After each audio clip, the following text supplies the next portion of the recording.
ओम शांति।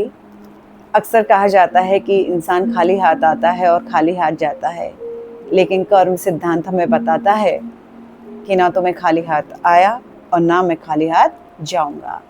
पूर्व जन्म में किए गए कर्मों की गठरी में साथ लेके आया, उसको मैं प्रारब्ध या भाग्य के रूप में आज भोग रहा हूँ। और आज जो मैं कर्म कर रहा हूँ, आने वाले समय में मुझे उसको भोगना पड़ेगा। तो इसी को स्पष्ट करने वाली एक कहानी सुनते हैं। एक बार की बात है, एक सेठ होता है और उस सेठ के 4 पत्नी होती हैं। सबसे छोटी जो पत्नी होती है, सेठ उसे बहुत प्रेम करता है और उसकी जो भी आवश्यकता उसकी होती है, उसे जो भी चाहिए होता है, सेठ तुरंत उसे लाके देता है। सेठ की जो तीसरे नंबर की जो पत्नी होती है, सेठ उसे भी बहुत प्रेम करता है और कहीं भी जब व्यापार के लिए या मार्केट किसी काम से जब जाता है तो अपनी तीसरी पत्नी को अपने साथ लेके जाता है। लेकिन उसके मन में एक चिंता रहती है कि ये पत्नी कहीं उसे धोखा ना दे दे, ये कहीं किसी और के साथ विवाह ना कर ले। सेठ जी अपने दूसरे नंबर की जो पत्नी है उससे भी बहुत प्रेम करते हैं और सेठ के जीवन में जब कोई समस्या आती है तो वो दूसरी पत्नी के पास जाते हैं और वो दूसरी पत्नी उसकी समस्याओं का समाधान भी कर देती है। और सेठ सबसे कम प्यार, सबसे कम ध्यान अपनी चौथी पत्नी पे देते हैं, जो उनकी सबसे बड़ी पत्नी होती है। धीरे धीरे समय बीतता जाता है। सेठ वृद्धावस्था में आते हैं और एक दिन बहुत ज़्यादा बीमार होते हैं, तो उन्हें लगने लगता है कि मेरा अंत समय अब नज़दीक आ गया है।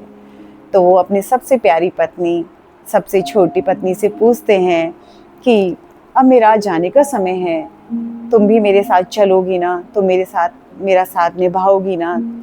तो जैसे ये पत्नी, छोटी वाली पत्नी ये सुनती है तो स्पष्ट मना कर देती है कि नहीं राजा जी, जिस दिन आप मुझे छोड़ेंगे, हैंड टू हैंड मैं भी उस दिन आपको छोड़ दूंगी। हमारा इतना ही साथ है, जितना साथ तुम मेरे साथ हो उतना ही मैं तुम्हारे साथ हूँ। जिस दिन तुम मुझे छोड़ दोगे मैं भी तुम्हें छोड़ दूंगी।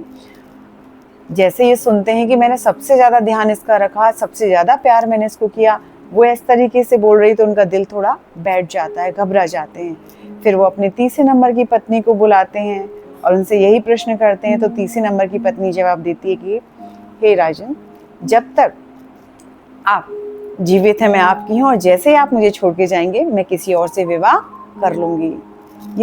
ये सुन के तो उनका दिल और भी ज़्यादा बैठ जाता है। फिर अपने दूसरे नंबर की पत्नी से पूछते हैं, तो वो भी जवाब देती है कि हे राजन, मैं ज़्यादा से ज़्यादा शमशान घाट तक ही आपका साथ दे पाऊंगी, उससे आगे मैं आपका साथ नहीं निभा पाऊंगी।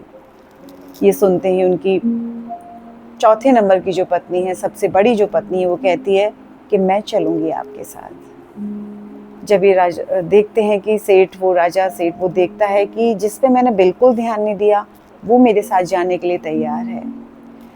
जिस प्रकार से उस सेठ या राजा के 4 पत्नी होती हैं, उसी प्रकार से हम सब के जीवन में भी 4 पत्नियां हैं। सबसे ज़्यादा ध्यान जो हम जिस पे पत्नी पे देते हैं वो मेरा शरीर है।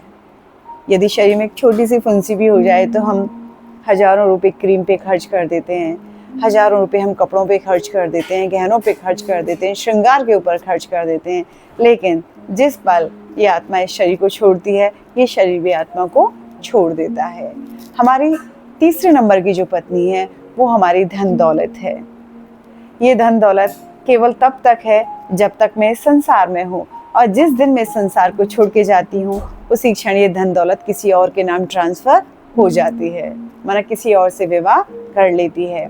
मेरे दूसरे नंबर की जो पत्नी है, मेरे सगे संबंधी मित्र हैं, जो किसी भी प्रकार की समस्या से मुझे निकालने में मेरी मदद करते हैं, लेकिन वो भी ज़्यादा से ज़्यादा शमशान घाट तक ही मेरा साथ दे सकते हैं। और मेरी जो चौथे नंबर की पत्नी है या सबसे बड़ी जो पत्नी है, वो मेरे कर्म है, जिन पे मैंने कभी ध्यान दिया ही नहीं, सिर्फ वो ही मेरे साथ जाएंगे।